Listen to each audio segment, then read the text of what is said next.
Hey there, everybody. Welcome back to another episode of the South Star Classroom. I'm Dr. Cole, joined by the beautiful and great Jubilee Ransom, and that's David Castillo. I think Omar is with us today at some point. I don't know. He might be somewhere jetting over the world. He's a secret spy. He works with 007 in them. I think he's 009, Yep. So we cannot disclose his location. But today will be a special day and episode. But before I get into that, in honor of our lovely Jubilee, to kick us off, how are you doing today, Jubilee? Give us your check-in. Thank you so much for asking. I'm so surprised that you even asked me that. It's like, I'm just so surprised. I'm feeling really, really great today. So two things. I have been accepted into the doctoral program at the University of Maryland. Congratulations. Yeah. And not doctorio, right? Not like our girl out here, right? They've been on Miss Dr. Bryant's back about it. So yeah. Tearing her to shreds. And I guess rightly so if you didn't earn that. I think that's a problem. But yeah, so to be a Doctor of Education program for systems leadership, which is really intriguing to me. And I'll be starting this fall. And secondly, thank you. My beloved son, Sydney, who just won his election, was accepted into Steve Harvey's male mentorship program. What? So yeah, I was like making moves. So the family is out here like just celebrities and doing things. Man. I mean, 4 days on the Steve and Marjorie Harvey ranch. Yeah, somewhere in Atlanta. I think Charlamagne goes out and supports. There's a bunch of celebrities that go out and show love every year that they do it. So yeah, I love it. Yeah, so we were told that there's like 14,000 applications a year, and his mentorship program is connected, so he was able to do what he had to do, his application, and they selected him. So really grateful. No cell phones, 4 days. And so I'll be going out there next month for the closing ceremony. So that's my check-in. I'm feeling really good, and I'm just celebrating today. Oh, good. I'm happy to hear that. How you doing, David? Wow. Not as good as Jubilee, apparently. And that's fine. But congratulations, Jubilee. That's both on the personal front and with your son. That's really exciting stuff to hear. So we'll be following up on that. We're doing good. Just quick check-in. We're adding a member to the family tomorrow. We got a kitten, people. Calm down. It's just a kitten. We have a cat and we have a dog. You say you got a kid and that's what you got? No. We have a cat and a dog currently, and now we're adding another kitten. Because I don't know if you heard, maybe you did, maybe you didn't. It was like one of the largest ever like animal rescue operations that happened here in our local mountains about 2 weeks ago. Like upwards of almost 1,000 animals, everything from horses to chickens to cats to dogs, criminal investigation, just crazy. So that's a lot of animals into an already like overloaded system for our humane society and shelters. And so we are just, we're going to pick one up that's not part of that, but that is, would you say, helping the system to kind of, to make room for other animals, right? So doing our part there. I'm sure maybe next week you'll have a viewing. It's gonna throw the whole house into chaos, I'm telling you. And then just wanted to say, I'm sure you heard about the shooting yesterday. So just here in San Diego at the Islamic Center, it's really close to where I grew up at. So I'm very familiar with that neighborhood and that community. And so just, prayers and healing energy to the Islamic community in San Diego.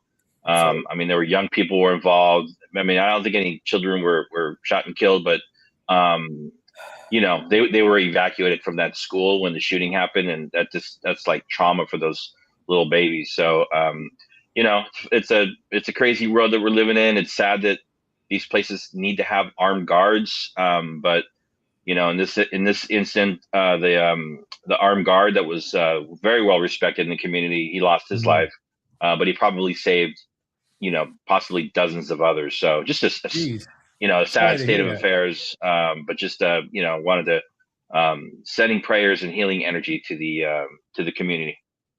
Man, well, sorry to hear that. I will say, geez, I don't want to follow up any of these check-ins. But I'm just happy about basketball. Victor Wembanyama is here. That game last night was just it's like for people that it's like being able to see Wilt Chamberlain and Steph Curry mashed into one person. Oh, And yeah. he pulled up from the logo to send the game in the double overtime last night. He had 41 points and 24 rebounds in his debut game. It has not been done in a debut since Wilt Chamberlain.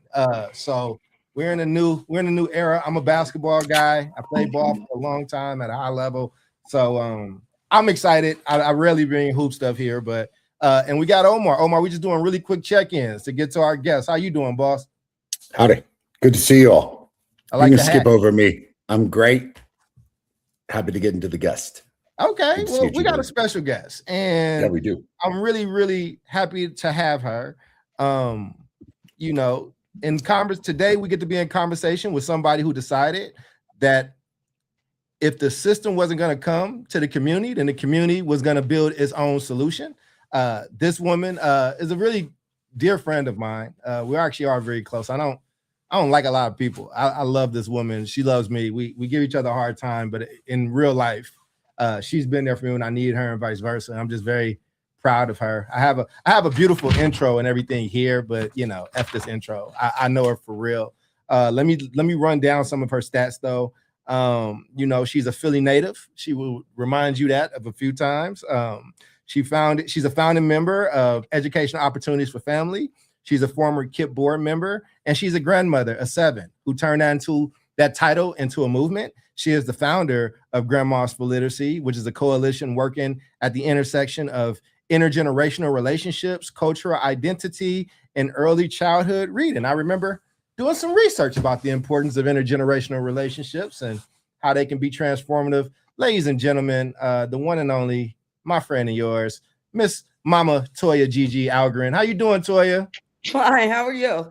We're doing well. We're doing well. We're so happy to have you. Thanks for having me. I'm like really excited. Really excited. Actually, what I want to say is happy birthday to Malcolm X. Today's his birthday. Happy birthday. Yeah. Absolutely. There's a piece I was going to read from Krim, who wrote about what Malcolm X means today. So it's on my list of things to read before the day is over. But how you doing, sister?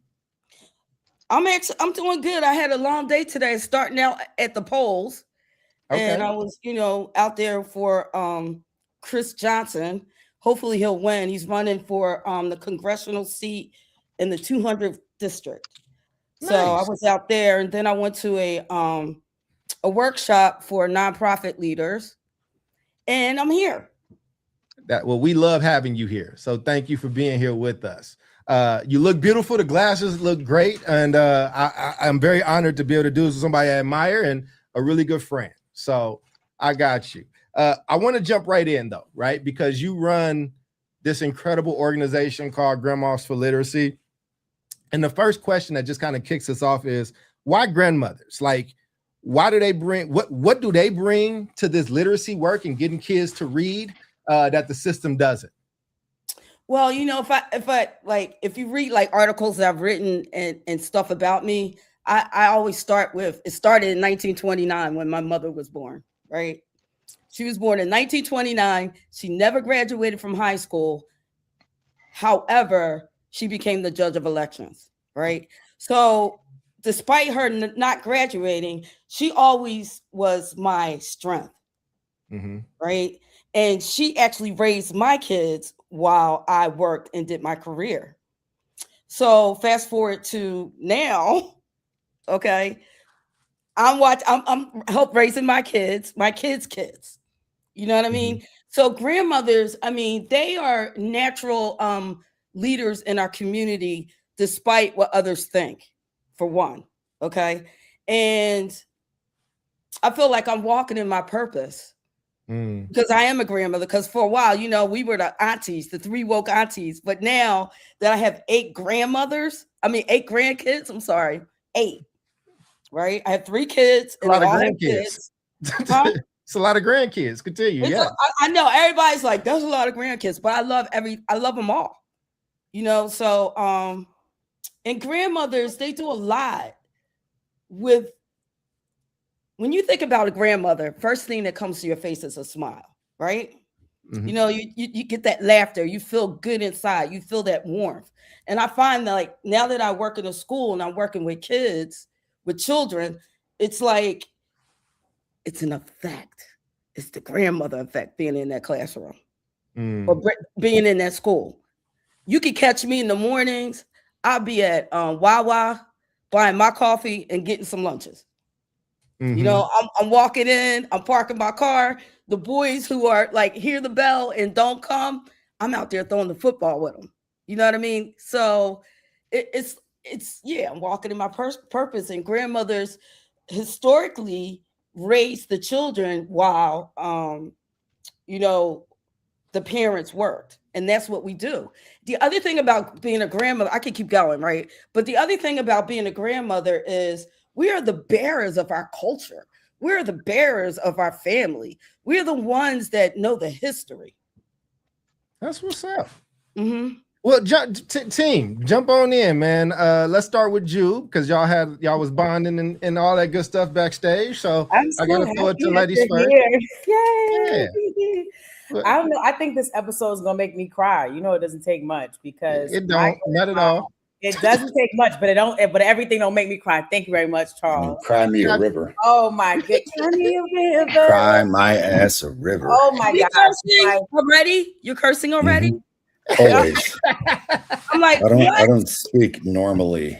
That's what I do. oh my goodness, Are you giving my Omar grandkids are permission? watching. Are you Listen, giving Omar Mama permission? Toya, Much immense for amount of being love you. and immense amount of respect, but your grandkids need to start watching Richard Pryor, Eddie Murphy, and Chris Rock ASAP. Her grandkids grew up in Philadelphia. You ain't about to say nothing they ain't heard. But that's what I thought. But Jubilee, we you know, we can't step on Jubilee talking. Oh, the crowd will come for us. So Jubilee, I didn't know that, but thank you, crowd. But it's no, all I good. this Finish your really, statement, Jube. This is really timely. I spoke with my grandma this morning, and I went on a search for her because she lives on the other side of the world, and we got all my siblings on the call and we were chatting with grandma.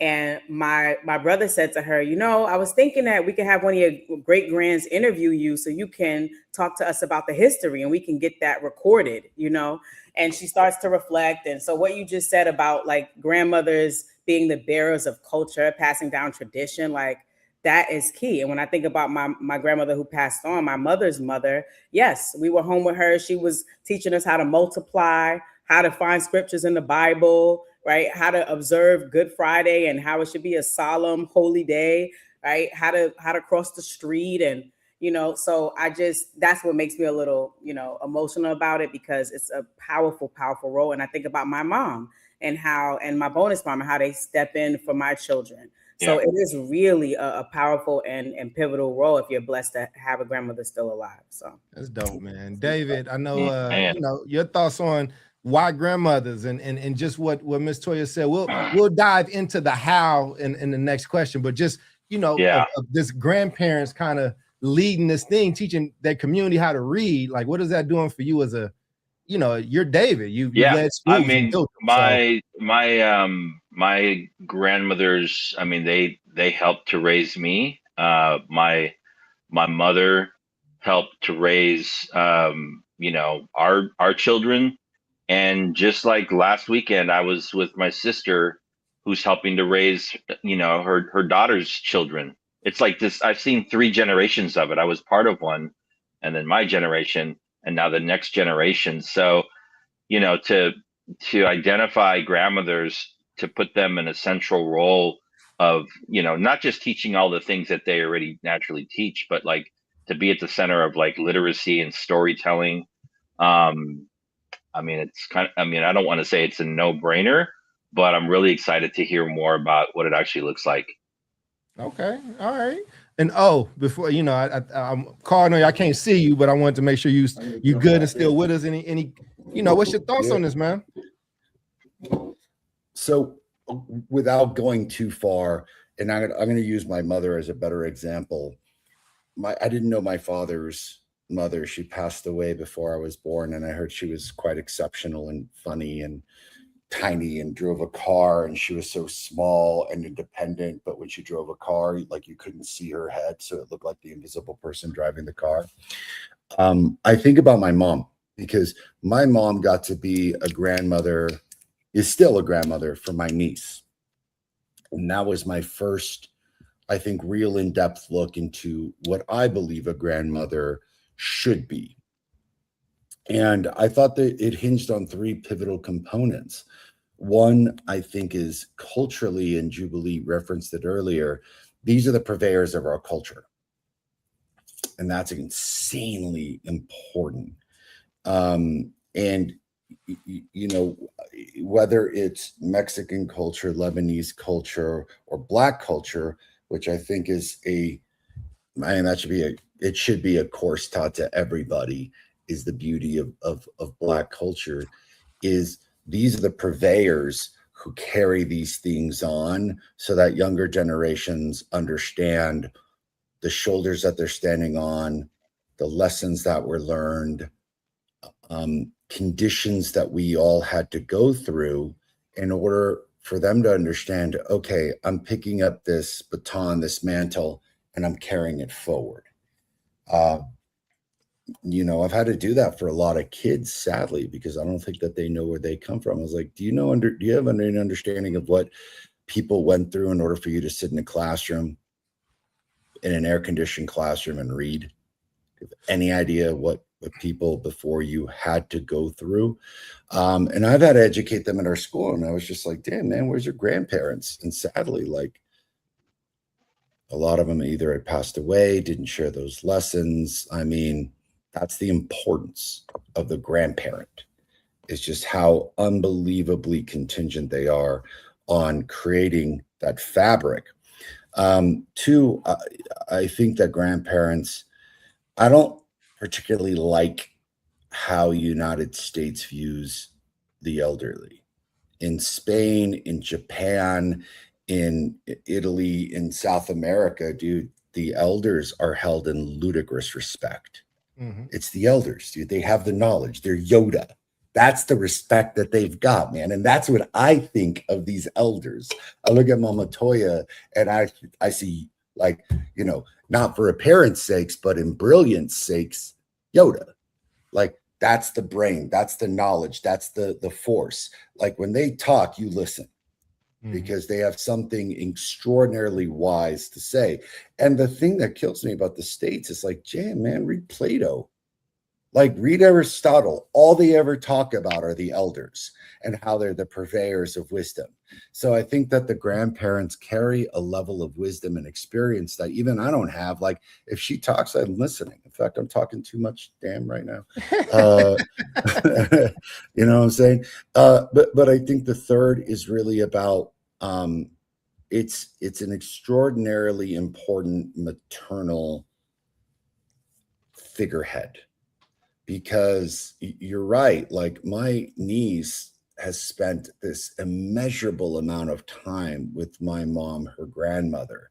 And it has been about the teaching of the culture. It has been about the legacy, but it's also been about carrying on this, like, very beautiful pattern of maternal knowledge, maternal instincts, maternal experience that we hope carries on in future generations. And what I mean by that, I mean like caring, love, empathy, understanding, critical thinking. Like, these are like crazy skills, and I want to see them passed on.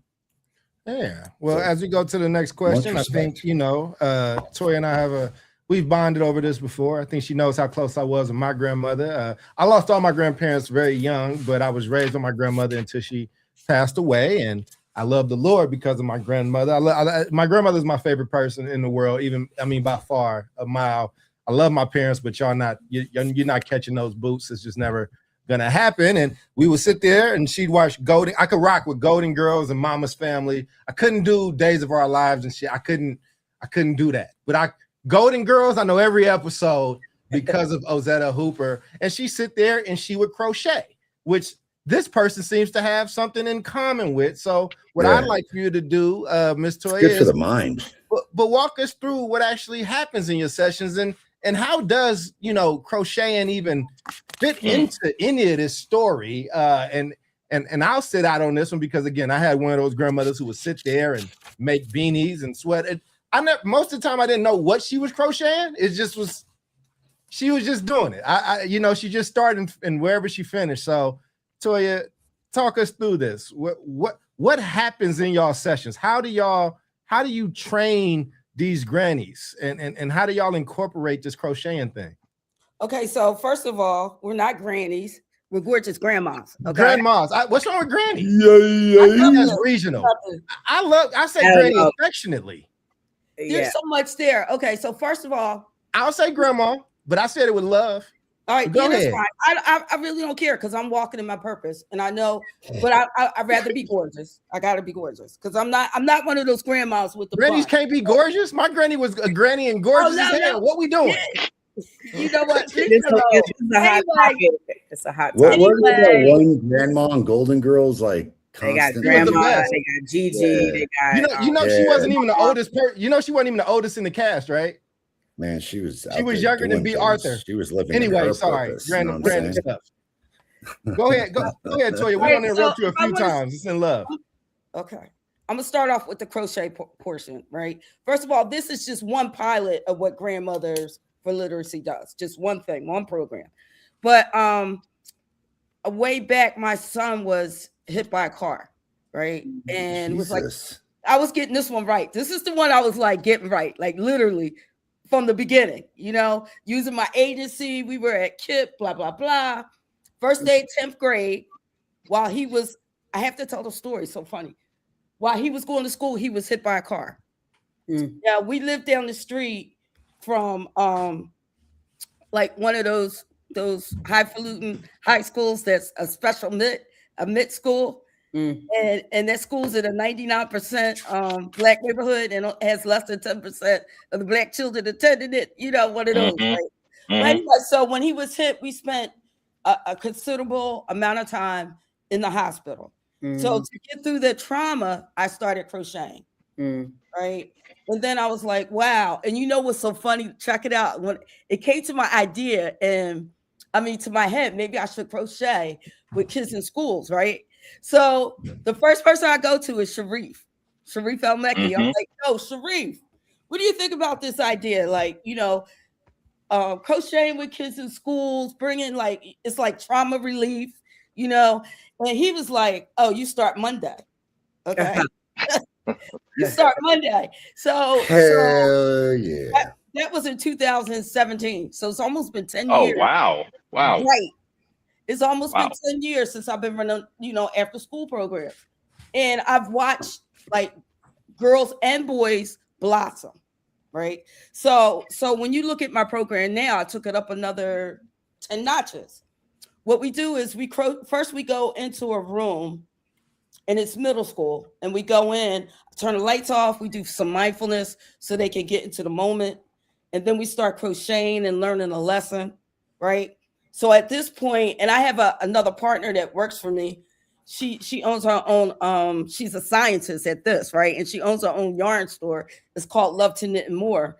And we partnered together. So what she tells me is, which I didn't really realize, is it's your left side of your brain and your right side of your brain working, right? And is building new pathways when you crochet. So I'm sitting here and I'm looking at this whole thing going on. And guess what the girls don't have? Their phones.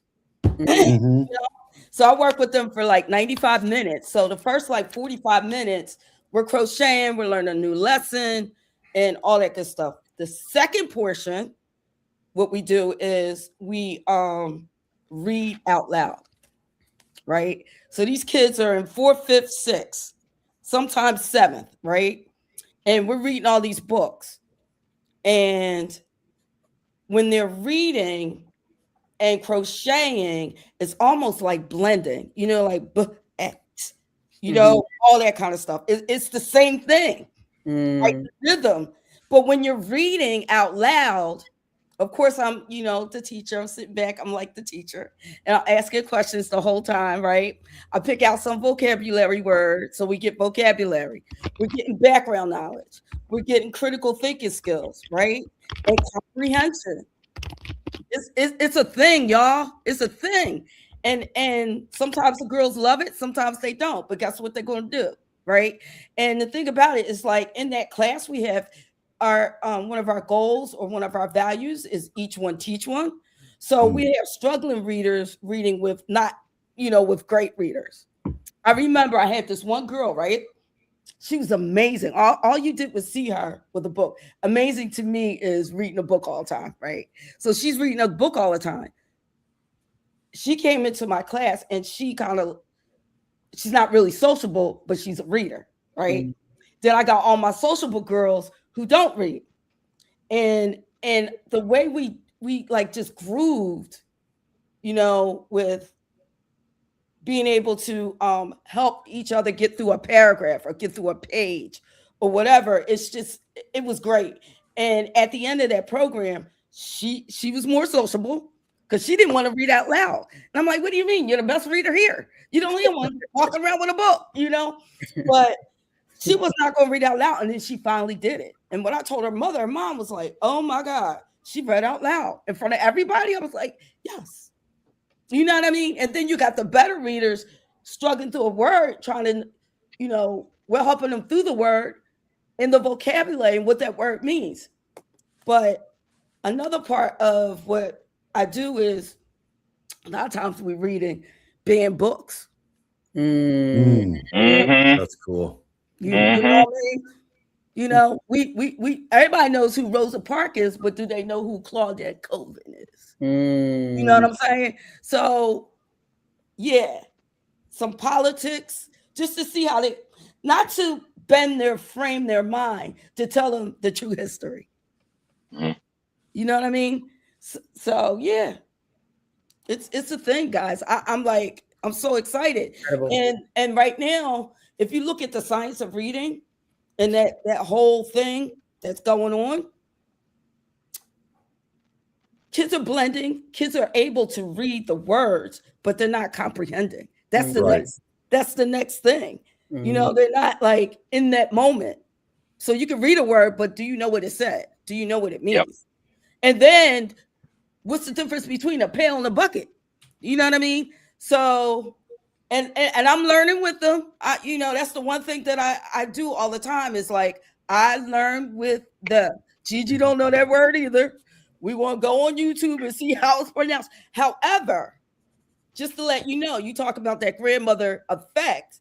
Gigi's in school right now, and I'm being trained in Wilson Training. So I'm learning, they're learning. I mean, it's a great match. That's beautiful.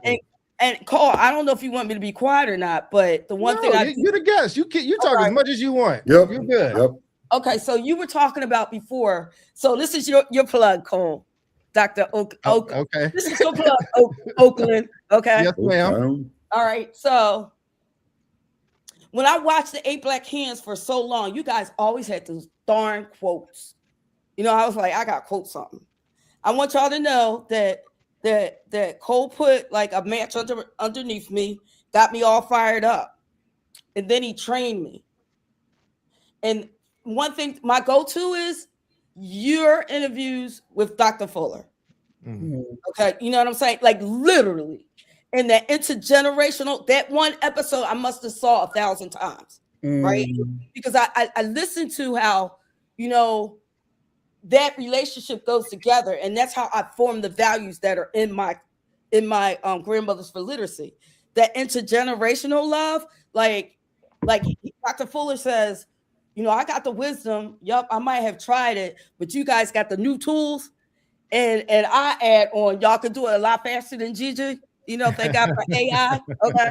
Thank God for AI, because I don't know what the doc is. What is, you know what I'm saying? Like, but anyway, but that interview with him and like you gave him homage, right? You wanted to keep him going. You did that for me with you know what he did, y'all? Oh my God. Oh my God. Let me just tell you something. First of all, he gave us the hardest damn book to read. I haven't read a book like that in my life. I mean, in a while. You know, I was like, that was almost 5-6 years ago. It was the what was it? Education of Blacks in the South. I'm sorry. You the asked. Education of Blacks in the South from 1865 to 1930. Yes, right? ma'am. All right. So that's exactly. And I'm in this book and I'm like, before the meeting starts, we might pop on. I'm like, yo, you know, there's a bunch of doctors in here, some teachers in here, and like, don't call on me because I don't know nothing. Right. And he was like, I beg to differ because you may be the oldest one in this group and you do know something because you've raised kids. That's and I'm right. like, damn, I do. You know what I'm saying? I do. So it was like that fire, you know, just got me going. So thank you, Dr. Charles Cole. No problem. No problem at all. And as we kind of continue to ask you questions and kind of go in this, I do appreciate that.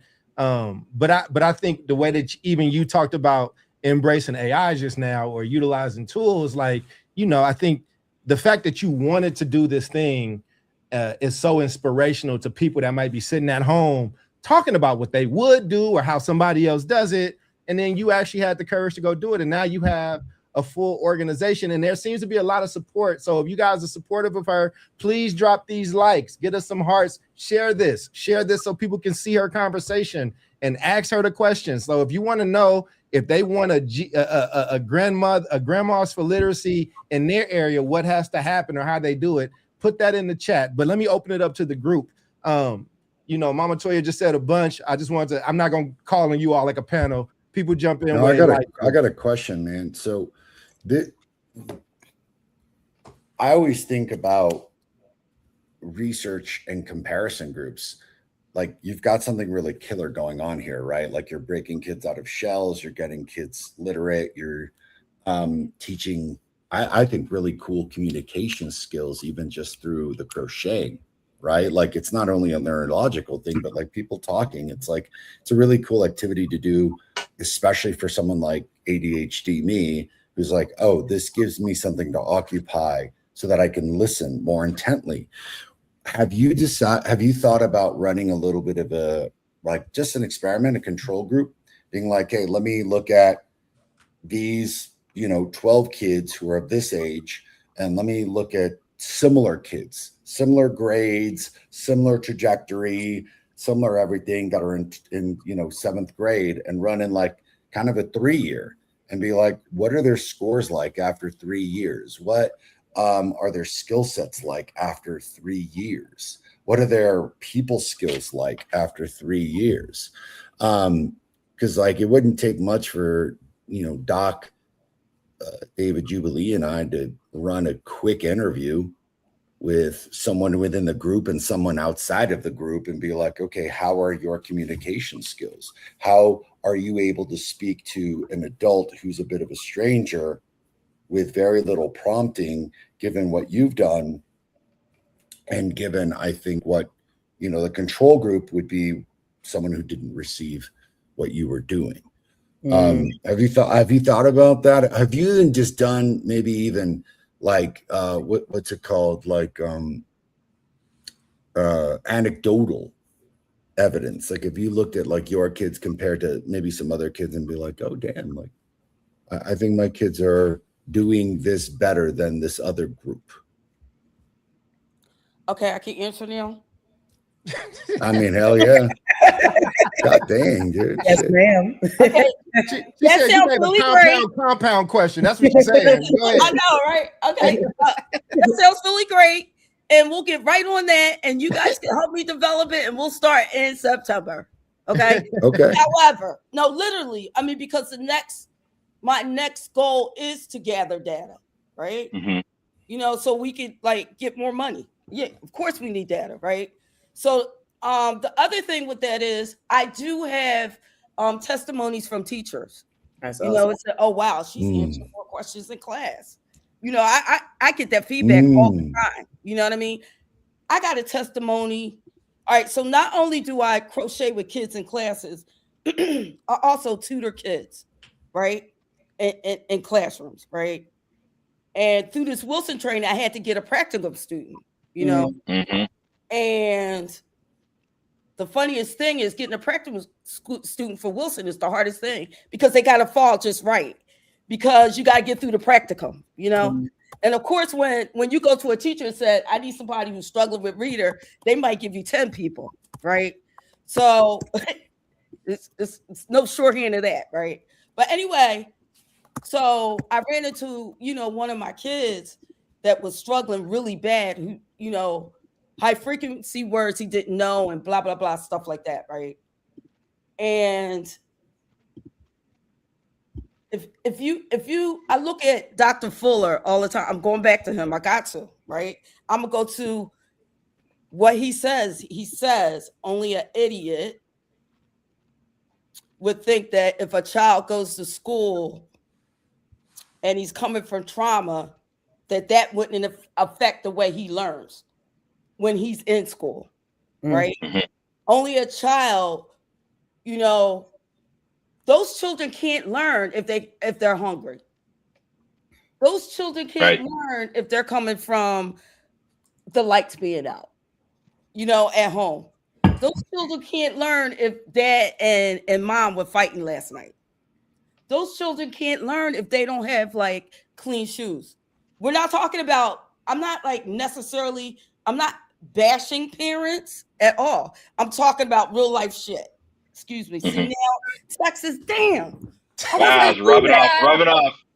But anyway, I'm talking about real life, you know, circumstances, realities. You understand? So like working with these kids, I have a mom who was just like so happy. She said, "Oh my God, you're Gigi?" I'm like, "Yeah." She said, "My baby is doing so much better." You understand what I'm saying? When a mom comes to you, my baby can read. I was like, whoa. That's all I needed to keep going, you know, because I know what it looks like for your child to struggle. I have, and the thing about it is, right, I have receipts, y'all. So I know what it looks like. I know how you can feel no hope, like you won't have any hope because I don't know what to do with this boy. You know, so and if I go back to 1929 when Doris Murray was born, her helping my children, she gave them good character. They're beautiful people. But if she would have had a little bit more resources, maybe I wouldn't have so many struggles, you know, and I'm not blaming her or anything. So what I'm trying to do is, you know, give those resources to grandmas. Because guess what? 30% of parents in the city of Philadelphia are grandparents. And that's paper. That's not that's a significant number. That's a lot of people. That's like over 20,000 kids. Great. And guess what, y'all? Guess what? This is the other thing. It goes back to, y'all don't got me on the roll. It goes back to what David said, though, right? Or I don't know if it was Omar or David talking about, like, we don't appreciate the grandmas, you know, elderly people in the world. These grandmas are working in schools. Charles, when I called you, I was like, I gotta get this suggested parent program going because, you know, these grandmas, they don't know what they don't know. Everything's different. You know what I mean? I'm going in there. I'm gonna help everybody I know, including parents. But my role now, because of who I am, I'm a grandparent. So I'm going with the grandparents. I've got a question. So I spent most of my time teaching and running schools at the high school level, but I did have one extended tenure at a TK through 8 charter school in Oakland, and we developed a pretty intensive like reading program, intervention program. My own son was like he benefited from being, you know, put in small reading groups, and I remember when he could read. So, you know, I've been around that like magic when a child learns how to read. It literally changes the physiology of a human being, because they know they've crossed into this next like realm or level. They have access to information now, and then they move from like learning to read to reading to learn. We want that to happen ideally in the early elementary years, you know, but sometimes it happens later. I think I think, it might even be too much of an ask in particular, areas of the country and cities for the regular day staff to take on all of this stuff, given, what you were talking about with trauma and other issues that students are having to deal with in families. But so my question to you is, like, in the after school space, you're working with young people. Are you how closely do you work with school staff? Are they open to working with you all? Are they coming and checking in about their students? Are you reporting back to the regular, teaching staff so you can kind of keep tabs on how students are progressing? What does that look like? That looks like, well, some of the students that I tutor in schools, I go straight to the teacher. I'm in communication with the teacher all the time. You feel me? Like, yo, how's it going? I don't want nothing else to fail, because, they're getting time with me in the classroom and stuff like that. The after school program, that's a good question. I want you guys to know, when I'm looking down, I'm writing, You're fine. Down. Keep going. But the thing is, like, so last year we were reading, I don't know what the book was. It was something about sharecroppers, right? And they were answered. I was like, so what's a sharecropper or whatever, right? And they knew it. And then I'm like, damn, wouldn't it be phenomenal if I talk to the teacher, see what the curriculum is, pull out those books. That's what I'm getting at. Like Yeah. a small book reading, like a little book, not like, what they're reading, and partner with the teacher on everything. So I already talked to the teacher. We're going to work on that. We work with, when I saw that, when they said that word, they knew, they were like, oh no, Miss Turner told me about that. And I was like, all right, I need to go talk to Miss Turner. I'm like, all right, so check this out, guys. I'm a grandma. I'm not going to say I'm not a teacher, but you guys have these solutions. You know what I mean? So I really appreciate, everything you're saying. And the funniest thing is, now y'all know what a school looks like. Y'all know how, if it's not like a certain person, they're gonna look at us like the grandmas who's walking the hallways, blah blah blah blah blah. They might not get that. You understand? Or give that respect. Not give the grandmothers respect. And what I'm finding is, when I talk to grandmas, they're not getting training. I'm like, oh, that we can fix that. I'm in school. I'm gonna break that curriculum down. I'm gonna get them simple ways. Like Read by Fourth, who did that article, I'm on their advisory team. We're coming up with a curriculum for parents and readers and blah blah blah. So I'm definitely gonna do what you suggested, David. Yeah. Before I go to the next question, Jube, I don't know if you want to jump in on anything there. Before I tagged on, I just wanted to, I didn't want to pass you by. I'm just inspired. I'm just so happy you're here, Toya. Like, my brain is going, and I'm just thinking about, what the will and might of one powerful agentic woman can do.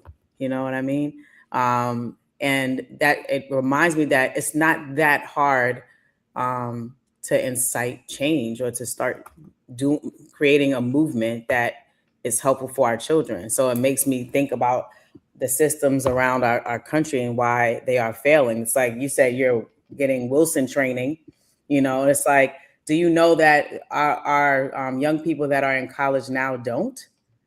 And why don't they? You're going to school to go be a teacher, but you're not taught sort of the rudimentary pieces of how to teach reading. And it's not because we are not rich in resources, So my brain is going everywhere. And I'm like, how do we get Toya like $3 million so she and her team can like span this across the nation? Because we need this in every school. And I think my brain is going, this is powerful, and it needs to be replicated. And I think we are, as a nation, are not leveraging one of our most precious resources. Honestly, we're saying teachers don't know, and they don't know, and the kids don't listen, and they only want to be on the phone. Well, you just proved that that's not the case. But we've got to give them some kind of support that they can lean on, and some people that actually care about them growing and striving and thriving and all that. So you're proving a lot of things wrong, Toya, and I really hope that you get all the funding you need and all the support you need to really scale this nationwide. I Thank love you. it. Yeah. And I'm just taking a lot of notes. And Omar, I know you have to leave in a little bit. Do you want to give a final thought or have a final comment or say something to Mama Toya? Because we know y'all have a loving relationship. I know you didn't want to leave without saying bye. So you got it. I got 3 things to say. One, you look fabulous. So you keep up with. We don't need We that beat granny you talk. to it, Omar. Me and David beat you. Gorgeous grandmas, gorgeous grandmas. I'm all for it. Put it on a t-shirt, put it on a bumper sticker. I'm gonna slap it on mine. 2, I am deeply proud that I got you to at least 5 curse words today. I gotta tell you that is, I counted. It's fantastic. 3, I think it's just beautifully emblematic of. I tend to overcomplicate everything. Look how simple her solutions were. Go talk to the teacher. Right. Go do a book reading with somebody. Talk to your kids. Like it just is so simple, but those very simple like components make a world of difference. And I just got to thank you for inspiring everybody. Please stay in touch. Come back on the show. We love you, Toya. I'm going to see everybody next week. All good, man. Be safe. Bye, Omar. And thanks, y'all. And as we go to this last question, Toya, it's just been so great having you. You know, we love you. You frame this work as self-determination. What does that mean? And like when I taught you a lot about self-determination and agency. So from your perspective, what does that mean? And what do you want communities to walk away doing after listening to you tonight? Okay, so when you talk about self-determination, right?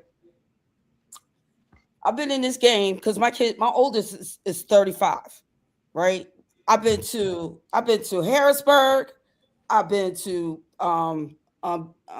DC, I've been to the school district, I spoke in front of the school district for 1 year. I built libraries, blah, blah, blah, blah, blah, blah. Well, Gigi is now 64 years old. Okay. Right. I'm going to leave that for the youngins. And I'm going to teach these kids stitch by stitch and word by word, and I'm not going to leave it to the same people who are trying to decide who's going to win the reading wars. Who's going to who's going to win? I don't have time for that. I ain't had time for that when my kids were in school, right? Now I got 8 grandkids. I'd be damned if one of them not going to be able to read. You understand? So self-determination also goes back to, and this, this is something else I got from Sharif, because you're right. You guys totally poured into me, right? It was, be honest with you, y'all could call me Dr. Gigi, okay? Because I got my certificate, because I got master. We say Dr. Cheyenne Bryant, so might as well continue, Dr. Gigi, because who showed me this was Sharif, when he always talks about where he got his learning from. Beside the school. It was on the front porch. When they came home from school, they were doing book reports. They were reading. It was the aunties teaching. It was the moms. So why would I leave it? Now I get it. And I'm 64, but now I get it. It's in my hands. How many books did we read, Charles, where, one person in that family could read and they were reading to the uncles and was that Carter G? Was that Frederick Douglass? One of them. You know what I mean? They all, like, reading was so important. Not only that, was self-determination. It's like my mom passed away. My mom passed away. But guess what she taught me? Education was the most important thing in the world, right? I remember that. I still say it. And you should see my library now. It's huge. So I got to take this by the hand. I can't leave my legacy to not being able to read or going back. You know what I mean? So self-determination, I got like 5. Oh, you know what? That fire, you remember that fire you started, Cole? It just went to a 3 alarm. You know what I mean? So yeah, that's why, like, yup. And then, I listened to my pastor, and he talks about like, yo, this is our generation. Like, we were in charge. You know what I'm saying? Like, so we were in charge with this. So what you gonna do about it? All those books, what you gonna do now till you got the knowledge? Right? Now that you had the knowledge, what are you gonna do about it? So I just knew, the thing is this: take your resources, who you are, right? Pull them together and take the talents that God gave you and give them back. Now tell them how to start though, right? Because that was something that you used to struggle with early on too. And just like, when we would push, or I would push you, like, just like, so that for people that think they got a good idea, but then they get a little insecure about it. So they kind of go back into their shell. How did you start? You crossed the threshold, you crossed the line. How did Gigi start so that somebody may hear that and it activates them? So I'm gonna be very honest with you. It took a lot of I got a lot of training. I just went back to school. I'm talking about leadership training. I've been a leader all my life. You know what I mean? I just poured into me. Walked away from naysayers because I'm sober anyway. So walked away from the that's a whole nother story, but walked away from the naysayers and the things that would pull me down, and then pulled out nobody's gonna know what that is, a Rolodex, because I got everybody's number. And I know a lot of people, and it's about the resources. Don't be like I said earlier, like, parents are, it's like in your book too, Charles, all this stuff is coming to my head, it's like in that first chapter in the Agentic Parent, don't feel bad about yourself, right? Keep it moving. You know what I'm saying? That's what you say in there, even though your experience is not, wasn't good in school, but you can redo this, or you can you know what I'm saying? It's like pouring into yourself, so I do a lot of that. We're so proud of you. God's mercy. Okay. And Jube, don't lose it, Jube.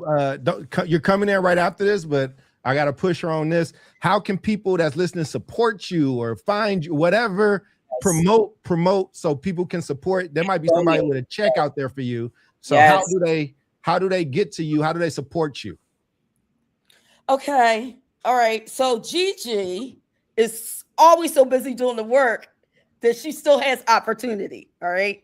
So one of my biggest things I'm doing right now is I have Josh.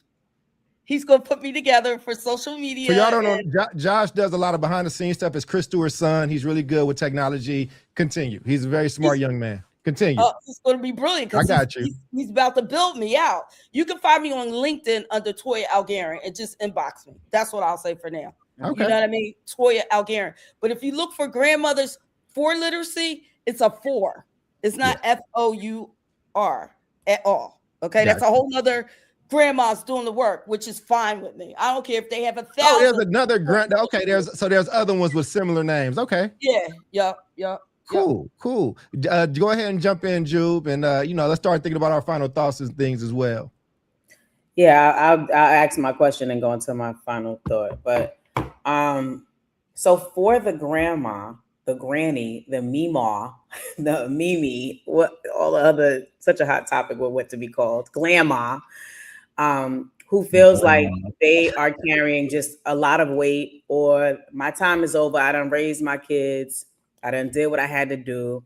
Look, these kids, they just in a place that's they're kind of disengaged or disconnected from that part, right? They're gonna cook, they're gonna make the ham hocks, and they're gonna make, the mac and cheese and all that, but they're not gonna cross over into that because maybe they didn't finish school themselves, right? So you got those that they didn't finish high school or middle school or whatever the case may be, or they have certain beliefs that are, that are not supportive of like grandma's entering into that space, right? And let's just say that today you kind of sparked a flame, right? You ignited them a bit.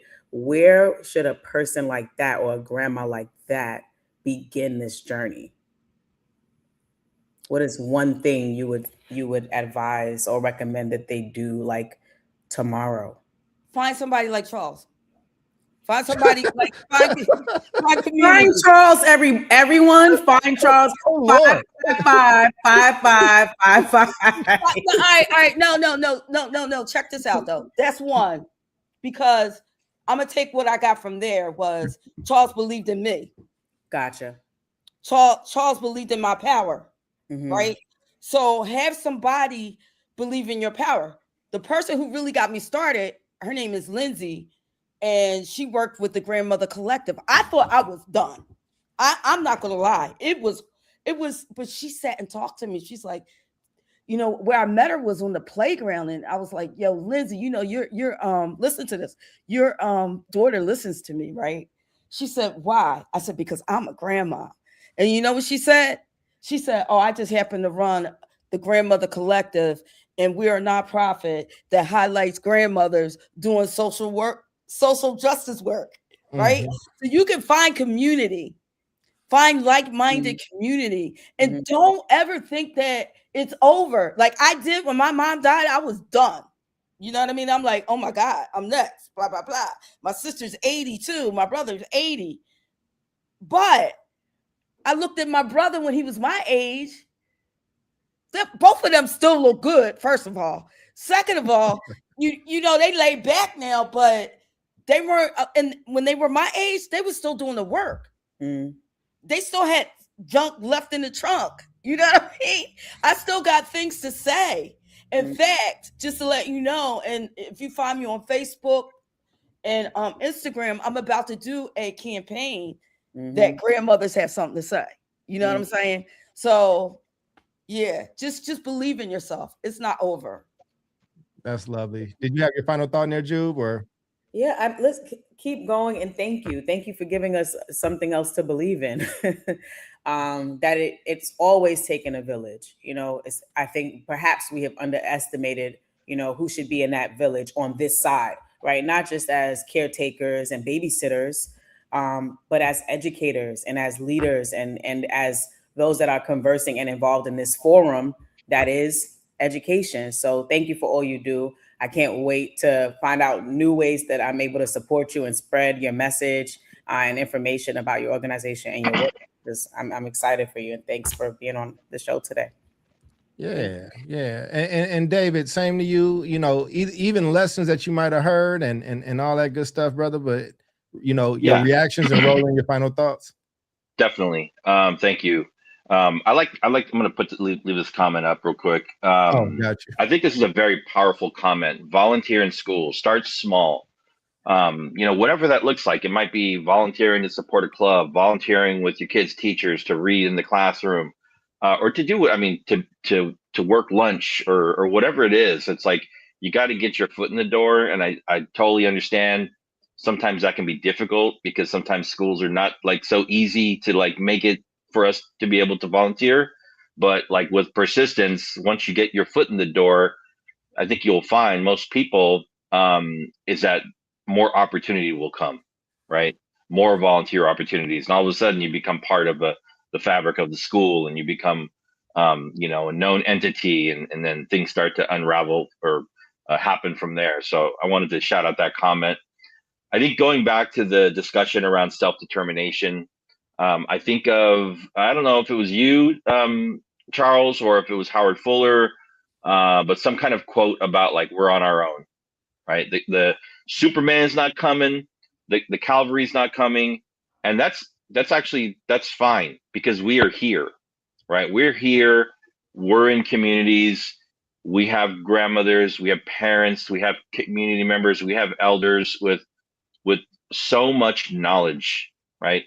So much knowledge. It's just like how can we set up systems to put elders, grandparents, grandmothers, you know, in those positions to be able to like, you know, teach and not necessarily at scale, but like, you know, to work with like more kids because more kids, you know, benefit from that.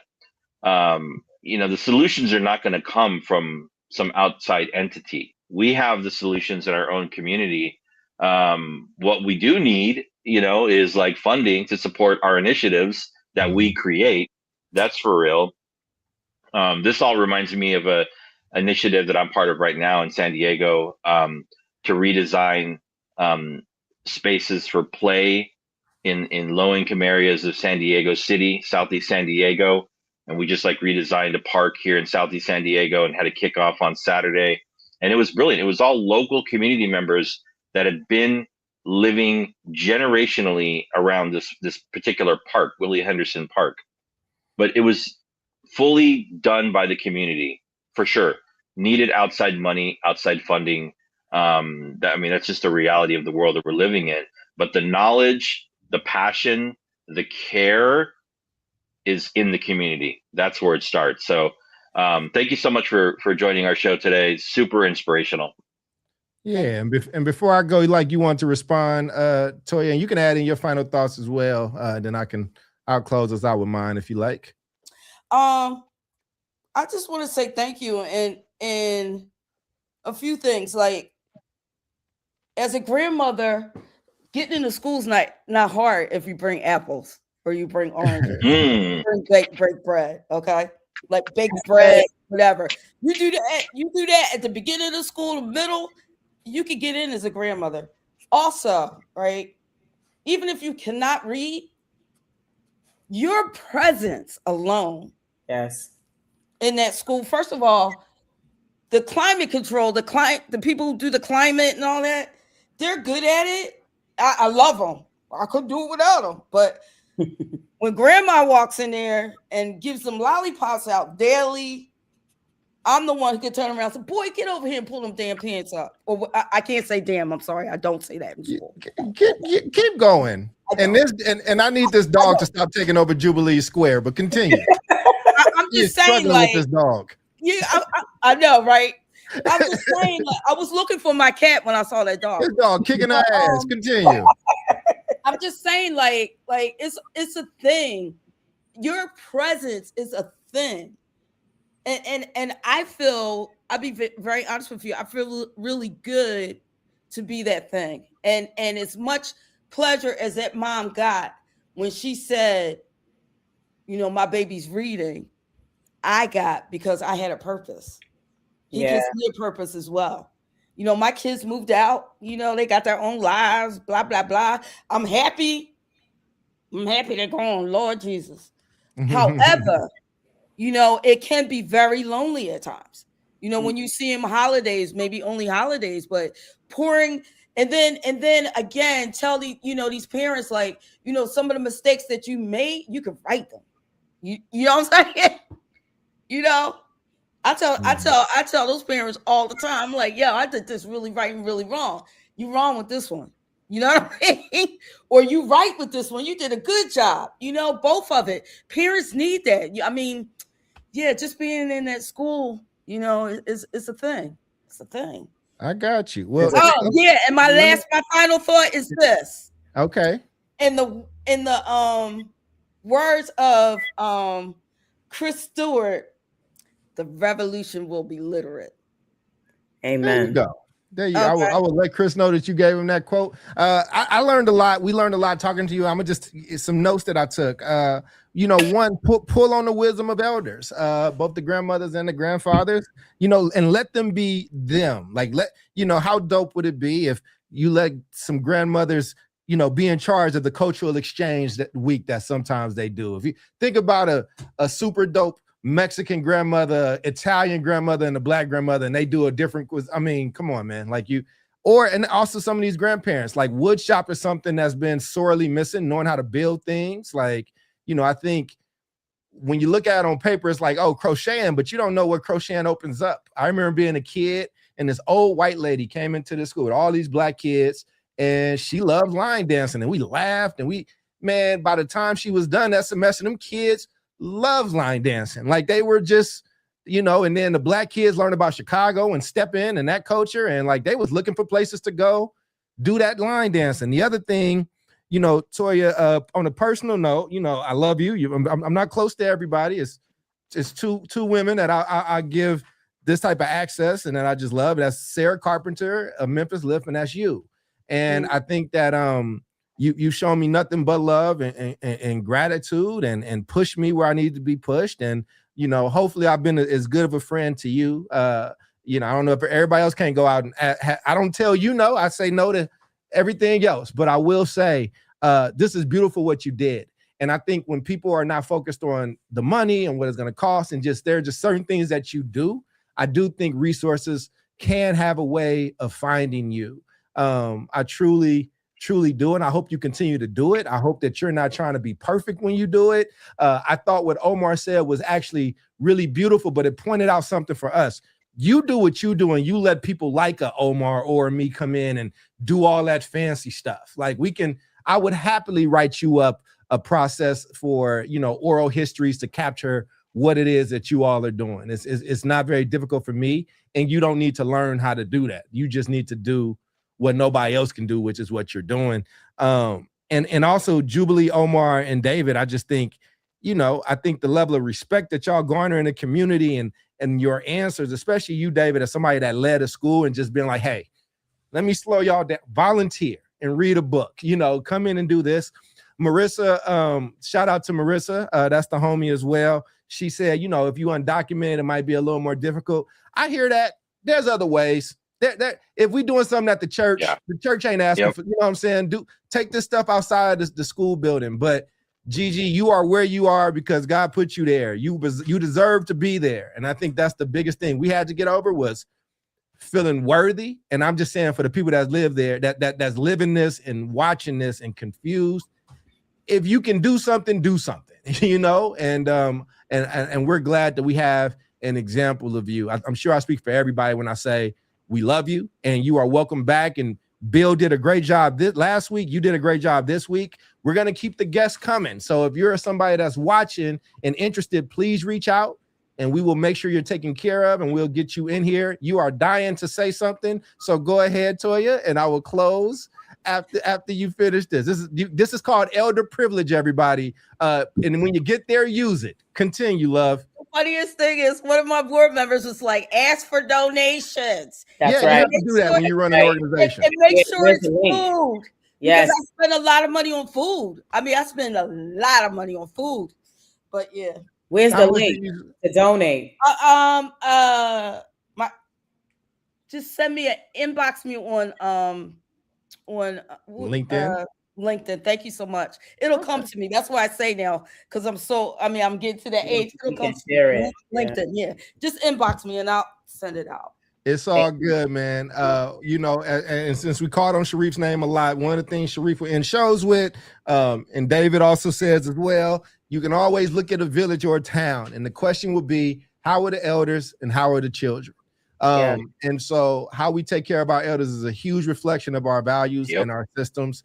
But with that being said, for Omar, that's Toya, that's Jubilee, that's David. I'm Charles Cole, and we're so happy to have had you. We will see you all next week, same bat time, same bat station. Until then, take care of yourselves and each other. God bless and peace out.